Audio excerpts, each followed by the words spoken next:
Hello everybody, I'm Melissa McKay, a developer advocate with JFrog, and I am here with Maaret Pyhäjärvi.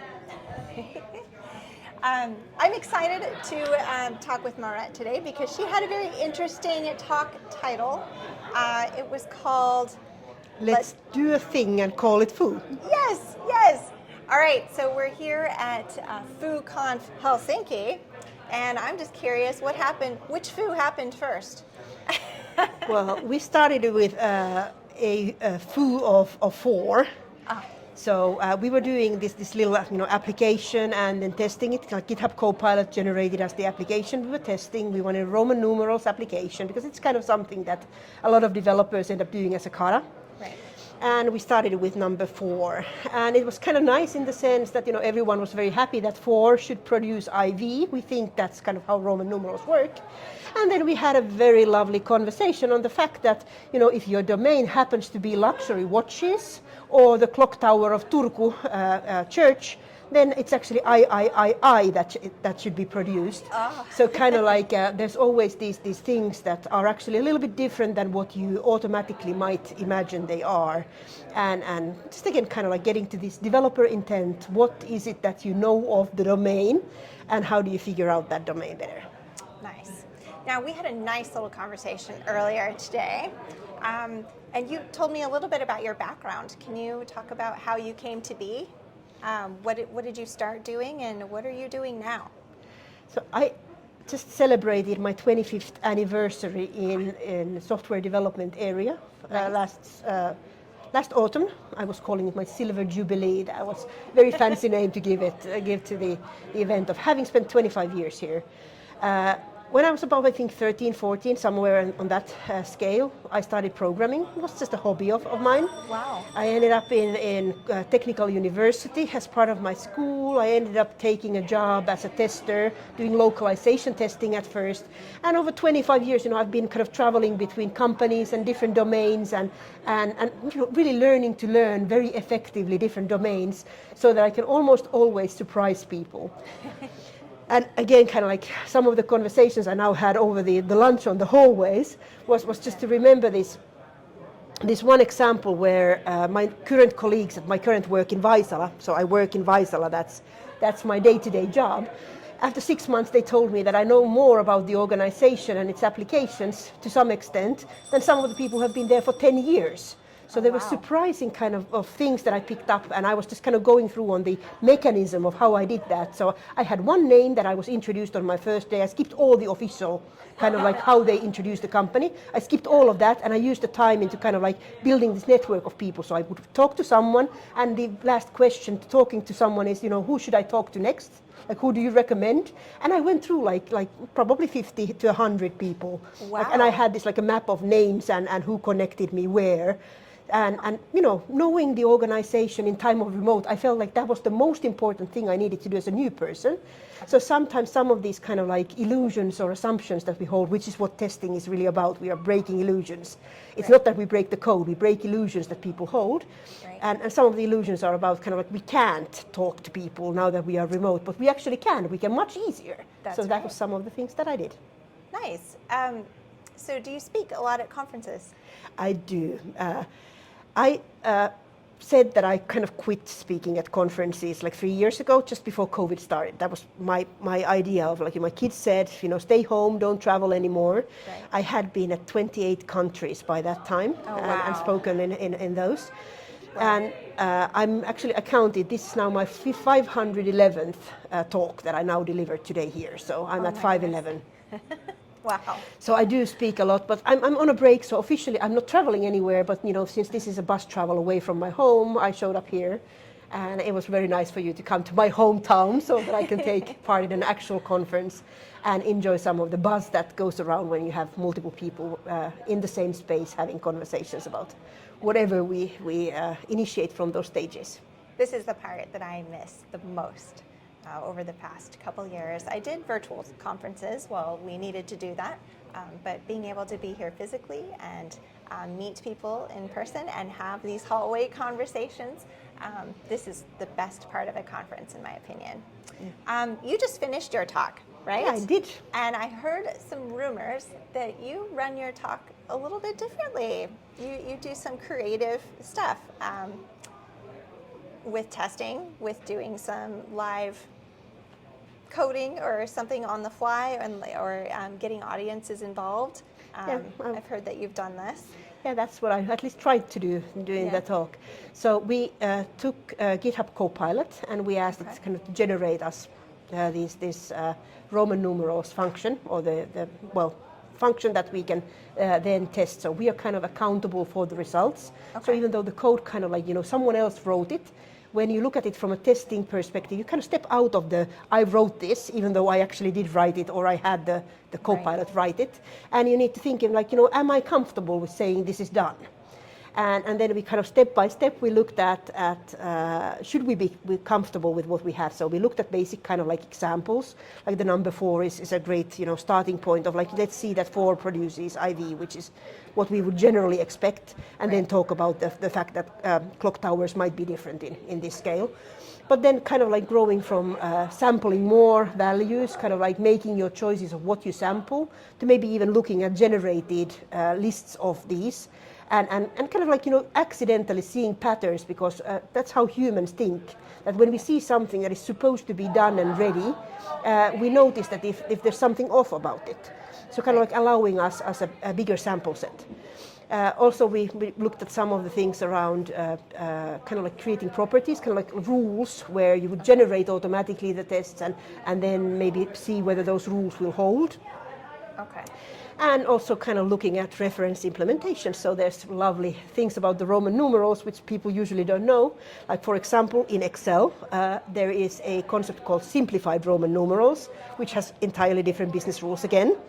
And there's lovely websites that actually teach you that there is such a thing as a Roman numeral larger than 3999, which people assume usually it's the boundary.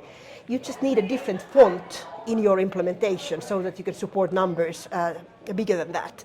So again, kind of like, from the things we learned in school, that they taught us in school, kind of like actively learning and adding more perspectives so that we can do a better job at knowing how well things work.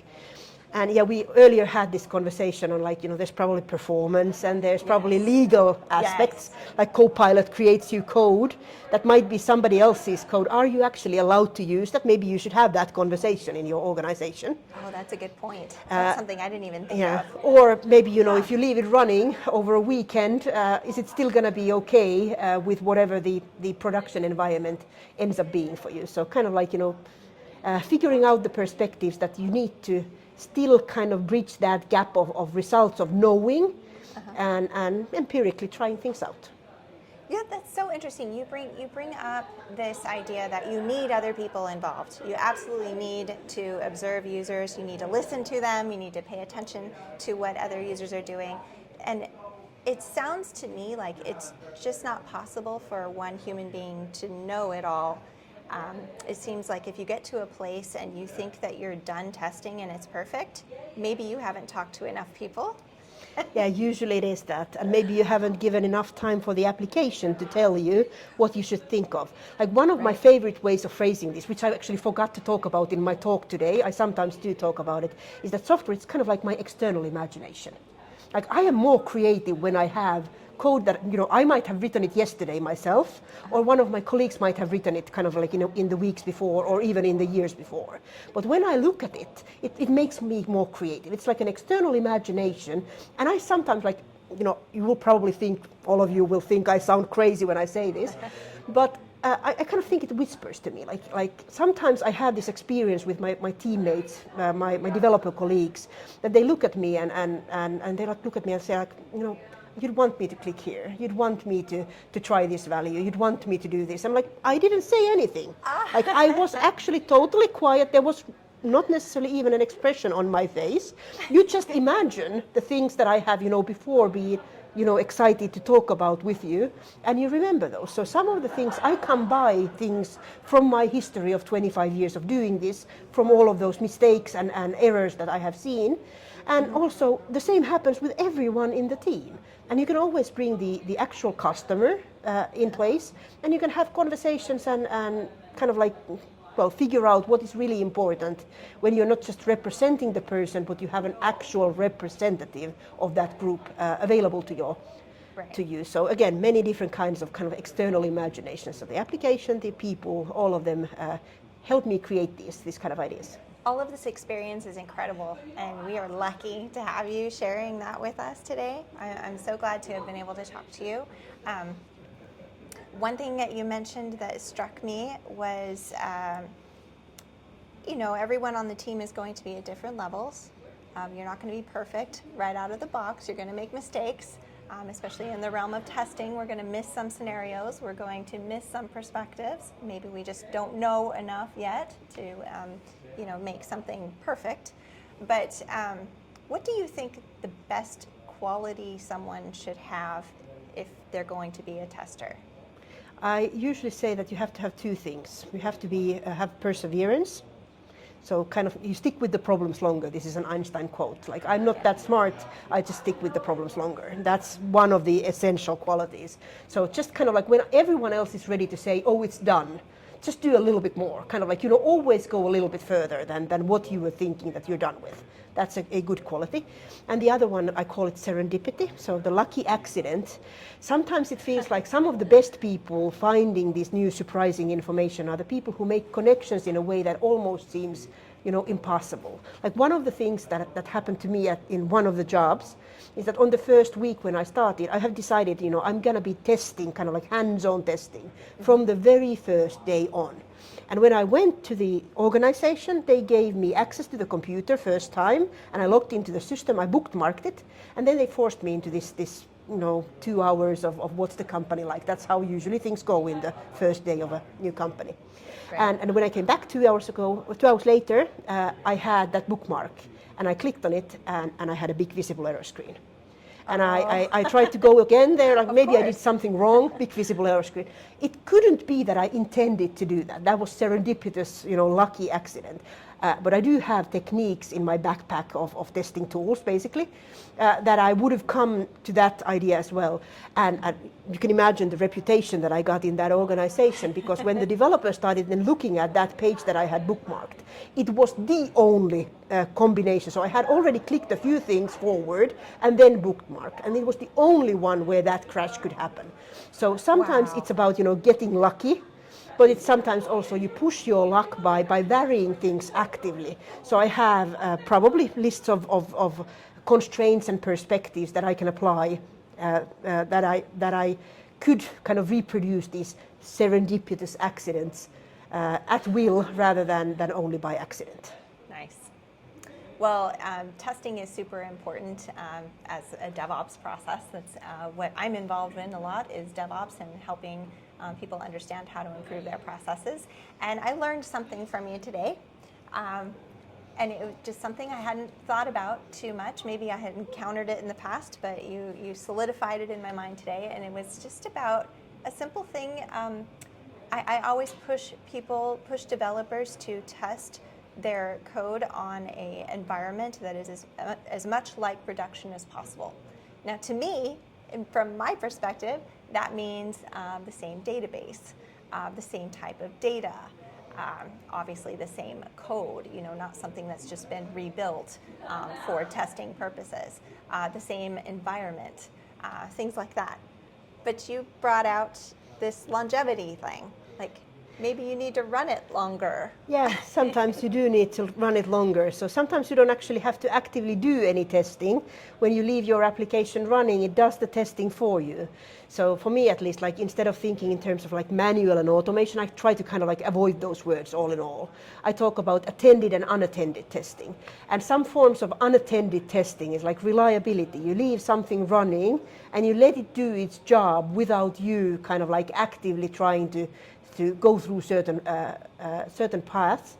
And surprisingly, that seems to be the thing that a lot of times nowadays in CI oriented environments, we forget that because automatically we reboot our systems way too often compared to what the production reality will end up then being. So that's a good thing. Another thing we do is reset them completely. Like if they're data oriented, for example, maybe we wipe the database and start with a clean set. Well, now you're nothing like production, right? Yeah, If yeah. you think about it. Yeah. Production And is going to have again, old data. it's not only data and production. It's also kind of like, well, I work with antivirus software. Okay. Like a lot of times we take a fresh operating system out of the box, and then we install the antivirus there, and we use it there, and we drop some files there, and we scan them there. But what's a real computer? Like someone has a computer that they have downloaded all kinds of crap over the last 10 years. Right. And there might be like new detections that have, emerged. There might be a lot of, bad stuff on somebody's computer when they buy the antivirus for the first time today. So kind of like having this time perspective of the product having a life even without your latest version, and taking that into account when you're thinking of the scenarios that you might want to incorporate into whatever you are testing yourself. Wow. Wow. Well, you've given us a lot to think about. I had a pleasure talking with you, and I'm so happy that you're here, happy to be here in Helsinki, and I hope that we cross paths again. I hope so too. Thank you. Thanks.